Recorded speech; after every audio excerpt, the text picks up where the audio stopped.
ইসরায়েলের পণ্য boycott boycott ইসরায়েলের পণ্য বয়কট বয়কট নেতানিয়াহুর দুই গালে জুতা মারো তালে তালে নেতানিয়াহুর দুই গালে জুতা মারো তালে তালে নেতানিয়াহুর দুই গালে জুতা মারো তালে তালে তুমি কে ফিলিস্তিন ফিলিস্তিন তুমি কে আমি কে ফিলিস্তিন ফিলিস্তিন নেতানিয়াহুর দুই গালে জুতা মারো তালে তালে তুমি কে আমি কে ফিলিস্তিন। দর্শক আপনারা দেখতে পাচ্ছেন কিন্তু যে নেতানিয়াহু এবং ট্রাম্পের দুই গালে কিন্তু জুতা মারো তালে তালে এমনই স্লোগান কিন্তু মুখরিত হচ্ছে ঢাকা শহরে। বর্তমান যে প্রধান উপদেষ্টা আমাদের ডক্টর ইউনূস সাহেব,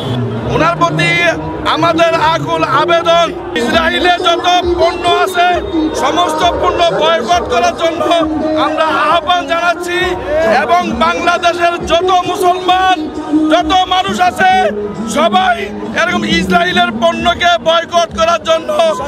সরকারকে আমরা আহ্বান জানাচ্ছি, সরকারিভাবে যাতে বয়কট করা হয়।